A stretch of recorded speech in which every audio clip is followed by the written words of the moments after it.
और HTML में हमने काफ़ी ज़्यादा मेन चीज़ें सीख ली हैं।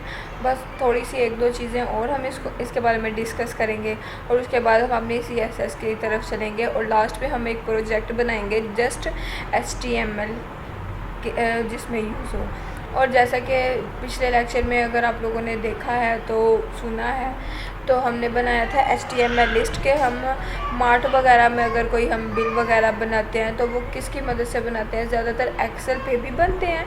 और जो हम अगर वेबसाइट्स के हिसाब से देखें तो बाहर के लोग जैसे और कंपनीज़ के लोग वो HTML मतलब कोडिंग यूज़ करते हैं एज अ वेबसाइट्स के ज़रिए, ताकि पता चलता रहे और कितना सामान सेल हुआ है। एक तो एक्सेल पे तो सेल हो जाता है ना।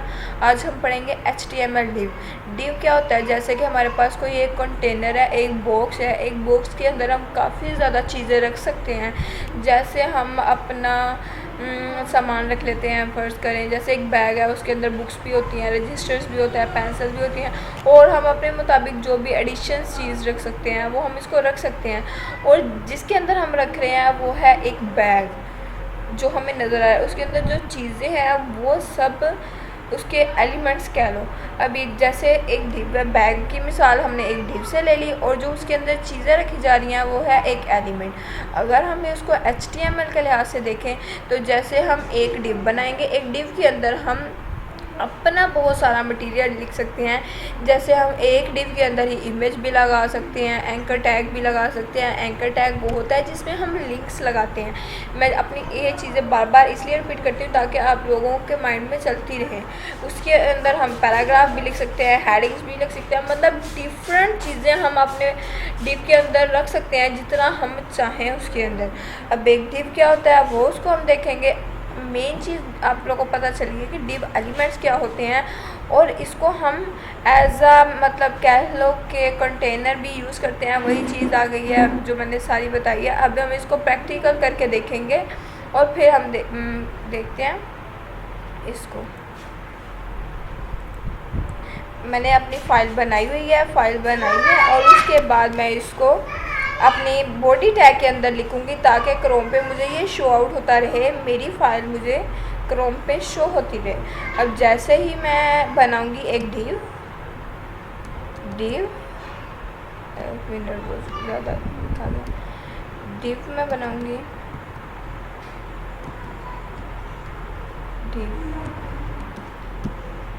एक डिव के अंदर मैंने लिखा है हेडिंग 1 मैंने लिख लिया है क्लास डिव, और मैं एक पैराग्राफ लिखूँगी। पैराग्राफ मैं लिख लेती हूँ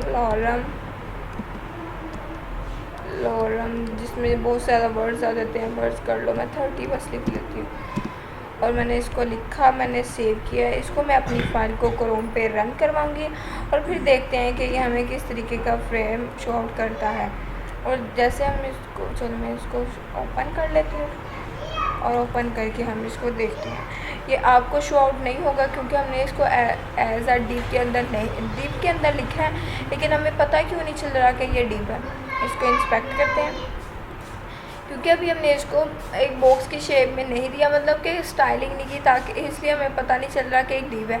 जैसे मैंने इसके ऊपर कर्सर लेके आई और ये देखिए ऑरेंज, एंड अंदर जो मटेरियल है वो ब्लू है। जो ऑरेंज वो लाइन है वो है डिव, और जो इसके अंदर मटेरियल लिखा हुआ है वो सारे इसके एलिमेंट्स वगैरह हैं। और जैसे ही इसको मैं दोबारा, ये देखो, और ये डिव आ गया और ये क्लास आ गई और ये उसके बाद पैराग्राफ आ गया। जैसे जैसे मैं उस चीज़ के इंस्पेक्ट करने का ये मतलब होता है कि हमें पता चले कि ये डिव के अंदर लिखा है या वैसे ही एज अ मटीरियल लिखा हुआ है। और हम इसको वैसे ही खुद वैसे भी ट्राई और सेल करके देख सकते हैं जो उन्होंने हमें कुछ चीज़ें दी हुई हैं, ताकि देखें कि उन्होंने किस तरीके से डिव बनाए हुए हैं। हम एक ही कंटेनर को एक ही लाइन में 3 बॉक्स बना सकते हैं। अब वो कैसे बना सकते हैं, वो हम स्टाइल की मदद से ही बना सकते हैं, CSS की मदद से। जैसे हम CSS सीखेंगे साथ साथ हम चीज़ों को डिस्कस करते चले जाएंगे। और जैसे इन्होंने एक डिव बनाई, डिव बनाने के बाद उसके अंदर कुछ इन्होंने लिखा, डिव कौन सा है, वो स्लो वाला, ये वाला। अब मैं अपनी ही डिव को इन लाइन में मैं स्टाइलिंग करूँगी, मतलब इन लाइन ही हम उसको स्टाइल कर सकते हैं। क्योंकि या तो हम इनलाइन, हमने जैसे ही पढ़ा था CSS में, इनलाइन भी होता है, एक्सटर्नल भी होता है और इंटरनल भी होता है। हम एक्सटर्नल जो मेन चीज़ है वो हम पढ़ेंगे उसमें CSS में, और इंटरनल हमने यूज़ कर दिया है और इनलाइन भी हमने यूज़ किया है। स्टाइल लिखूँगी मैं डिव के टैग के अंदर रहते हुए, स्टाइल लिखूँगी। स्टाइल में मैं लिखने लगी हूँ बैकग्राउंड कलर, ताकि हमें मेंशन हो कि ये पूरा एक डिव है, और उसको मैं एक्वा दे देती हूँ। जैसे ही मैं सेव करूँगी और मैं क्रोम पे इसको रन आउट कराऊँगी और फिर इसको देखते हैं कि ये वाकई ही है सेम वही चीज़। इसके इफेक्ट्स को क्लोज कर देंगे। ये देखें, एक डिव थी, हमने एक डिव के अंदर ही अपना मटेरियल लिखा और फाइनली हमारी डिव तैयार हो गया। मतलब डिव जो इसके अंदर एलिमेंट्स वगैरह होते हैं, और ये ब्लॉक्स वगैरह स्टाइल्स में हम इसको ऐड कर सकते हैं। और ये सारा ग्रिड, मतलब कि ये सिर्फ मेन चीज़ यही है कि हमें डिव पता होना चाहिए। डिव क्या होती है, हम ज़्यादातर अपनी वेबसाइट्स पर डिव वगैरह भी यूज़ करते हैं। जब हमारे पास मल्टीपल टास्क आ जाते हैं तो उसमें हम इसको यूज़ करते हैं डिव को, और या कंटेनर को भी हम यूज़ कर सकते हैं। वो क्लास में आ जाती है और आईडी में आ जाती है। नेक्स्ट हम कल के लेक्चर में आईडी और क्लास डिस्कस करेंगे, और उसके बाद फिर हम अपना CSS स्टार्ट कर देंगे। जैसे यही दो चीज़ें हैं, और फिर हम अपना प्रोजेक्ट बनाएंगे। आईडी और क्लास हमें पता होना चाहिए कि आईडी क्या है और क्लास क्या है। आईडी जैसे एक आईडी जैसे हम कहते हैं कि मेन चीज़ है हमारे पास। अब क्लास का नाम जो है हमारे पास रख लेते हैं, जैसे मैथ है। मैथ जो है वो फिज़िक्स नहीं हो सकता, मैथ वो कंप्यूटर नहीं हो सकता। जस्ट मैथ एक मेन मतलब यूनिक चीज़ है, वो हमारे पास होती है आईडी। और जो मैथ के अंदर स्टूडेंट्स हैं वो बहुत ज़्यादा हो सकते हैं, मतलब कि काउंटिंग भी कुछ स्टूडेंट्स नहीं किए जा सकते। अब मैथ कई जगह पे मतलब स्टडी हो रहा है, स्टूडेंट स्टडी कर रहे हैं, वो हो जाएगा क्लासेस। मतलब हम अगर एक क्लास है, एक स्टूडेंट मैथ करी है, उसे अगली क्लास में भी मतलब ये कह लो कि स्टडी हो रही है मैथ की। हम एक क्लास को कुछ नाम दे देंगे कि ये हमारे पास आ जाते हैं लाइक स्टूडेंट, और दूसरे में आ जाता है ग्रुप सेशन भी है, वही मैथ के स्टूडेंट हैं। आईडी हमने एक ही रखी है, लेकिन हमने क्लासेस के नाम चेंज कर दिए हैं वो अपने हिसाब से।